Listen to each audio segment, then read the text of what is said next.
Well, congratulations to Nicholls State. They were terrific. They had a opportunity to win their last game at Illinois in regulation and lost a heartbreaker in overtime. And I thought that, I think they knew they were a good basketball team, but that performance gave them even more confidence. And probably it seemed like it united them a little bit more. And I thought their game plan was terrific. They came out with great energy, great togetherness early, and really just took it to us right to start the game. And they had so many of their guys step up and make big plays, make big shots, offensive rebounds, taking a charge, just all the things that good teams do. And this is 2 games now that I've seen them, and I've seen them do it in both games. And so it's their coach and coaching staff really have that program going in a very good direction. And so, you take your hat off to them and congratulate them. I'm incredibly disappointed in us. And when I say us, that's our staff. Obviously, it starts with me and our team. We didn't have the energy that was worthy of winning throughout the game. We didn't have the toughness and togetherness. And some of that had to do with Nicholls because of how well they played, and they're a good basketball team. But we have to have a maturity that's not there yet. And this is a great opportunity for us to learn, from this loss. And we got what we deserved. When you talk about energy or maturity, does that come through as sort of focus with the turnovers? Is that what It's everything. It's turnovers. Gave up 19 offensive rebounds. It's not being able to execute. Just all those things. But mainly the energy. The energy to play, the energy to come out and compete, the energy to just be all in right. For every possession, right away. We didn't have that. Where do you feel like that, where that lack of energy came from? Pardon me? Oh, sorry. Where do you feel like that? Where do you feel like that lack of energy I came don't from? know. I don't know if it's a hangover from the last game. We have to grow up. We're not as good as our guys maybe think we are, or we think we are, or as people have patted them on the back for a night in 2 days. They won't be getting pats today. And so it's a great lesson. It's unfortunate that you have to learn it like this, but it's a great lesson. And you would have hoped we learned it last year because of all of them. But we're still not there yet as a program, and we have to continue to grow, in that area. And that's what I mean about the maturity level. What do you attribute some of the issues with turnovers and ball handling to, especially like the last 6 minutes? Yeah, I thought just decision making, rushing. Sometimes it's trying to do too much. That's a little bit. That's can be a big part of it. Just all those things not being totally connected. When you see guys, young guys like Xavier and Trey kind of turn the ball over as much as they do, what do you tell them? Don't turn the ball over. It's obviously only 2 games here, Jeff, but have you noticed teams so far this season defending X and Trey differently? Well, yeah, definitely. The attention to them. What teams are doing, ball screens, and until we change it, they're going to continue to do it. Teams are going to continue to try to do it because, it's been a recipe for forcing turnovers, and so it's something that we're going to have to make some adjustments to. Are they playing up on them? Well, they're pressuring, but really, it's like a heightened sense of awareness for those 2 guys when they have the ball. What teams are doing, ball screens against them. Pressuring them a little bit more, trying to force them to be decision makers. Jeff, so much of your offensive success has come when you were able to get to the lane and get fouled. You only had 6 free throws in the second half. You had them in the bonus, I think, the first 4 minutes of the game. What changed there? I thought they made some adjustments defensively. They didn't pressure as much. They backed off a little bit. I thought they clogged the lane and really just kind of jammed in on Murph and tried to take everyone else away from driving. And so those lanes weren't there, and they just did a better job of not fouling. It wasn't like we didn't attack. They just did a better job of not fouling.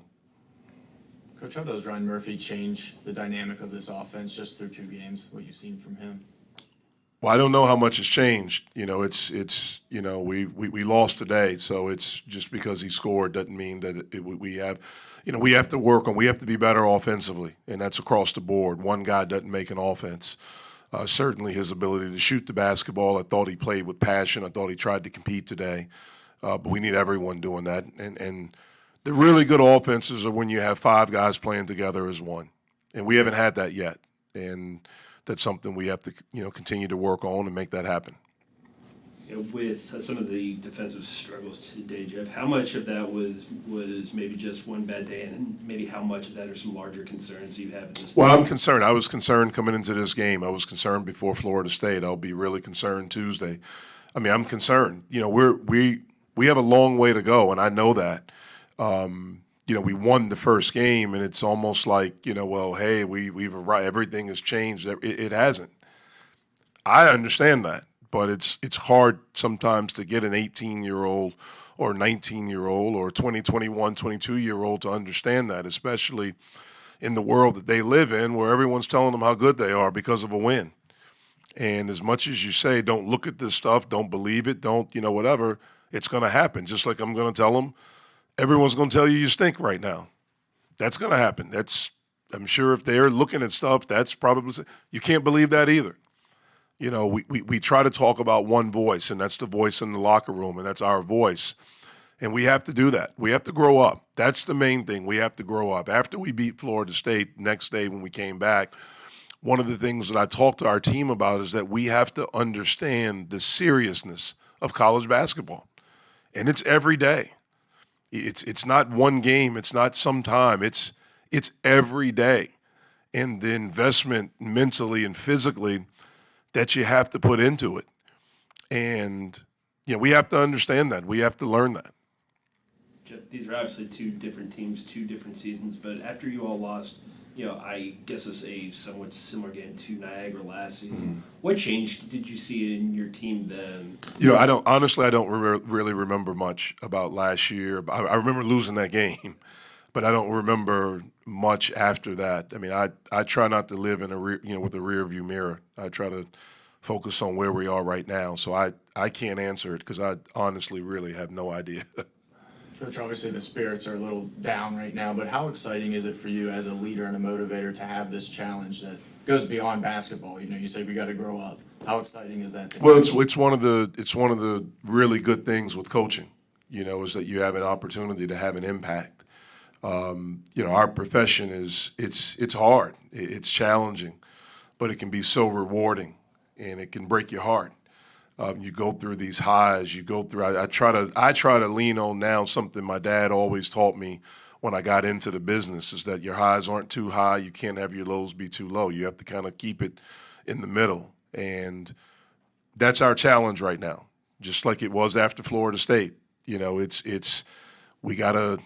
have to understand who we are, and there's a fine line. We aren't one of these programs yet where you can just show up and you're just going to out-talent everyone. That is not us.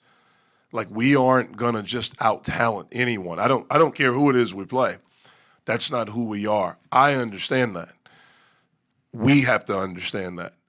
And then we have to understand the things that we have to do that have to become a habit. And that's when you have a very strong culture. We're working to try to build that. It doesn't just happen because we put a video about some bricks or we win a game or we do this. It's not words. It's living it every day. And that's where we have to continue to grow. Ryan, what do you think the challenges were in the first half defensively with them and their long shots? I think they're actually a really good team. I know they're not in like the ACC or like a Pac-12 kind of thing, but they're a good team. And they prove that they can really shoot and they can really play. And they can shoot the ball. What was it about how they trapped those so effective against you guys?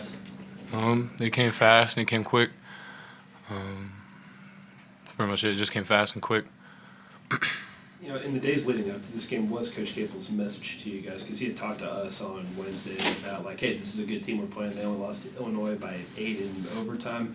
How much was he stressing that to you guys in the days leading up to this? every day, like probably every 5 minutes through walkthrough, through practice. He was letting us know this team can play, and they can play. What did you see from them even before y'all actually took the court against them that made you think that, that they'd be capable of something like this? Like, what did they do well that really kind of worried you guys? Shoot the ball. That they're a really streaky team, and if they're hot, they're hot, and if they're off, they're off. And tonight they were hot. You guys only got to the foul line 6 times in the second half. What changed? I mean, you had them in the bonus, I think, in the first 4 minutes of the game. What changed from the first half to the second? I think it was just attacking the rim more. I don't think we attacked the rim as much. You guys got off to another slow start, like Florida State. What do you think it is that is the inability to get off to quick, good starts? Just come out like it's the second half, how we came out in the second half, how we started to chip away at the lead. We got to come out in the first half with a chip on our shoulder, start the game. Brian, the first game you mentioned wanting to show a little more of your overall game, more than just a spot-up shooter. Do you feel you took another step in that direction this game? Yes, sir. What do you feel you still need to show more of and work on moving forward? Not turn over the ball. I have 5 turnovers. That's terrible. So What goes into not turning over the ball? Is it just decision making and knowing where you guys are? just probably go back and watch film and see where I messed up at and what I need, what other guys are open or what decision I could have made better with the coaches.